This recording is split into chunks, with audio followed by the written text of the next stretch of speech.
right.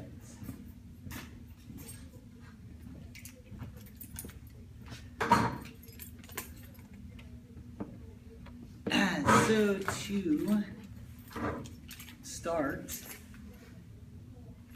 kick ass with 6th grade. I mean, just, you should be so proud of where they are right now in science. Yes, Kelly did a great job teaching them in 5th grade last year, but seeing 14% growth from first interim to second interim, having a 61, being top in the network for that class, being your first year teaching science, first year teaching middle school, you should be very proud. What change? What do you think was different about interim 1 to interim 2? I was way more strategic, I think, with interim 2, like preparing them for the interim 2. Like, I set aside, I looked at both units way ahead of time, and carved out like 4 days for review. And so for the 4 days, they got prepared with questions that looked like the interim. Like, I pulled it from Pearson and from like online or modeled questions after the interim. And so they did practice questions with that. But they also had it for Thanksgiving break. So they had it like a long time before. So for Thanksgiving break, I gave it to them just to do it on their own. And they came back, and I think it was like 3 weeks later that we had the interim. 2 weeks we finished the unit, and then the last week we went back to the assignment and like just essentially went through it day by day. So every day was like a reteach/review while they were practicing with those questions. Yep, I saw that in your teaching, and I think it's a great approach because you're teaching them how to work hard too. You're teaching them the content, but then giving them numerous at-bats at the types of questions that they're going to be seeing and having to answer. Yeah. Awesome. And of course, definitely like culture has just been, getting stronger and stronger, but alongside that, like what made 6th grade I feel like different from 7th grade, even though 7th grade also did pretty well because... And did you see they went up? They did went up. And yeah, awesome. Very, like the content was hard. 7th grade content was just ridiculously hard. Now, and I saw that across all the networks. Yeah, now at a 52. Oh, they did? Yeah. Oh, I didn't know that. Yep. So with that other data put in or whatever, 2nd in the network with 7th, just so awesome. Thank you. But yeah, so I feel like theirs was like a culture, strong in culture, but also strong in my preparation of like how well I prepared them. 7th grade was like strong in culture, but semi-strong in how well they got prepared, just because the content was like come to the front office? so much No. covered. Thank you. Yeah.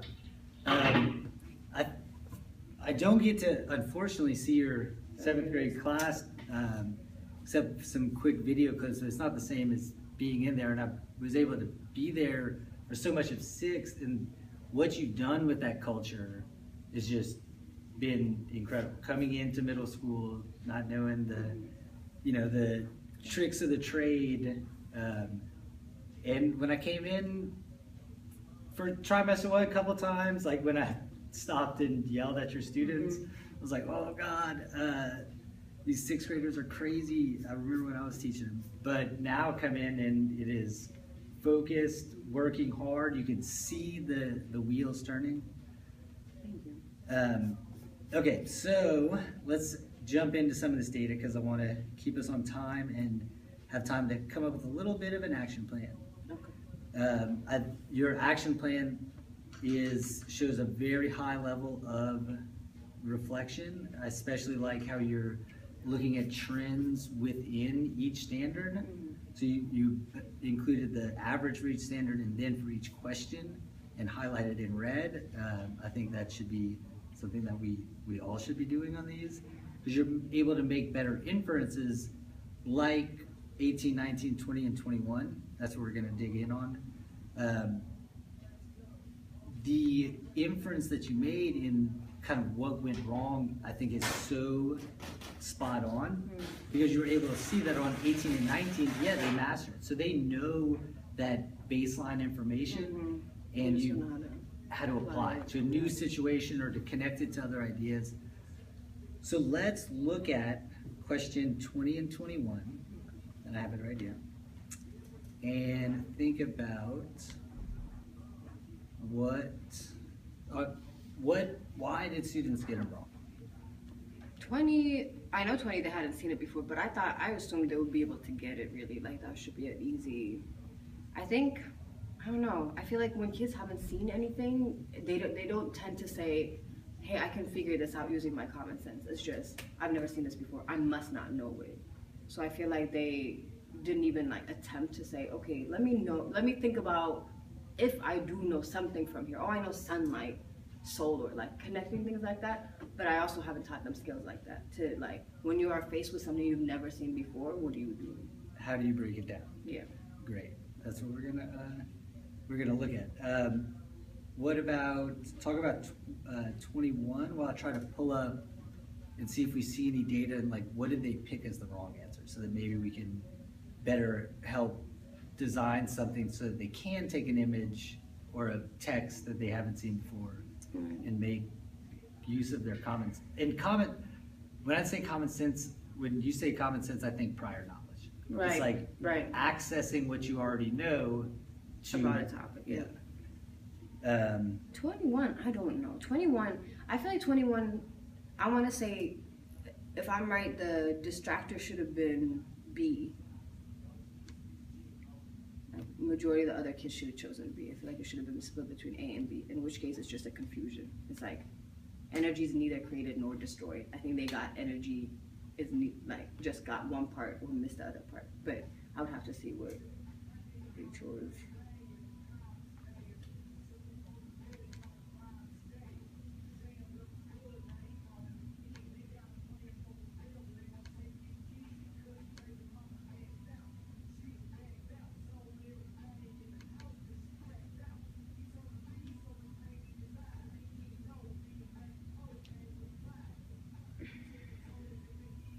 Oh no, this is not the item analysis.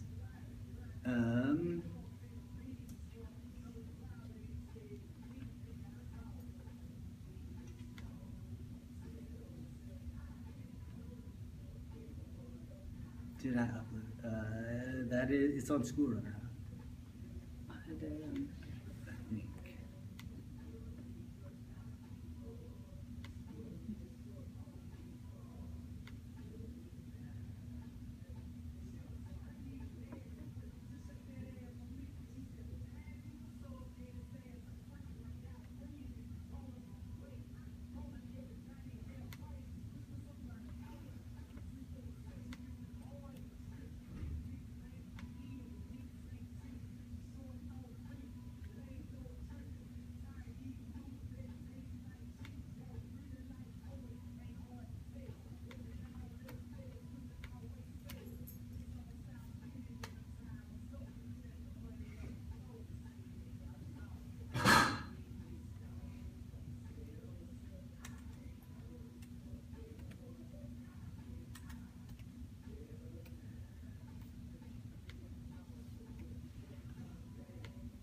Oh, wait, was that it?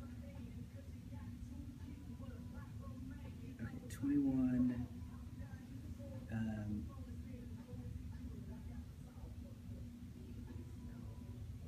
These students put A. These, Oh, it's like even mixed, huh? yeah, which is unfortunate for that's for making valid inferences. Right. Which kind of tells me though that they just might have not gotten that. Yeah. So yeah, I think that does prove your initial inference that they they had trouble with a diagram that they had never seen. Yeah, I think for the law of conservation of energy, they need some kind of demonstration, I think, to like associate that energy is never created or destroyed, but that is always transferred. So they got, because they did pretty well on understanding simple energy transfer, so I feel like if they had a visual of that and connected it to the actual concept, it's like, you already know that energy is not lost or created. Mm-hmm. Or, yeah. And as you put in your action plan, having an anchor chart with that definition, so that they just, it's also one of those things that they just need to know energy and matter are neither created nor destroyed. Yep. I definitely need more of that around the classroom, just like more anchor charts of like little definitions for 7th and 6th. It'll be much easier just having one. Yeah. You just have to focus on being here. You're more than welcome.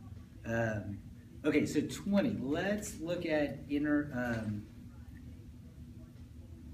next interim, or any image that you're going to use in your instruction that we can. I think I have the next interim.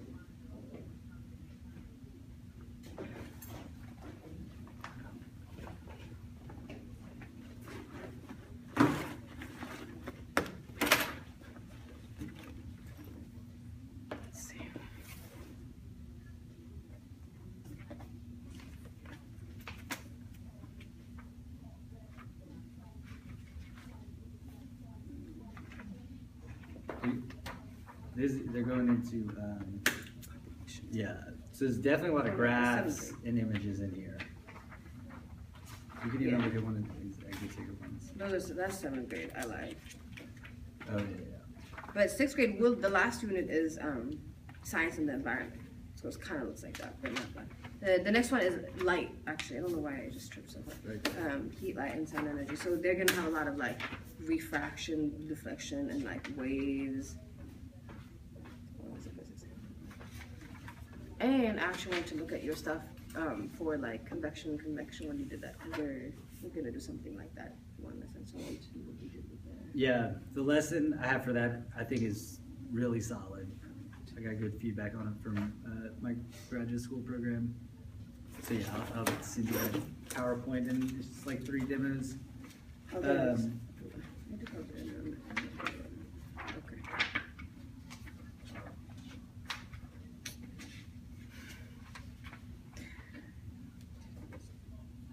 Okay, so let's this is a good question, and we'll start thinking about conduction, convection, and radiation. So we are under the assumption that this is an exit ticket. Students have just been introduced to it. Let's assume that they may have gone over this information, but they did not see any of these images. So we have convection here. RNA would be conduction, radiation. This is cooking an egg, conduction. So this is convection, you said, right? Because it's the movement of the liquid, or movement of heat by a fluid, right? Within a fluid. Because the water is like going warmer water, recycling, but it's also kind of conduction, right? Because Yes. So there's always argument with that, and I've had clever students that be like, but the pot is touching the burner, it's touching the flames, but you just got to tell them it's liquid, it's the movement of fluid. Okay, or not liquid, fluid. But say they were just having trouble, so that is a good trouble to have. How do I then attack this problem? If I think this is conduction, this is conduction, this is radiation, this is conduction, what do you think? How in your mind, how do you use process of elimination or some other strategy to figure that out? Okay, if they did process of elimination, they already know that convection should have something to do with fluids. How are they going to know that?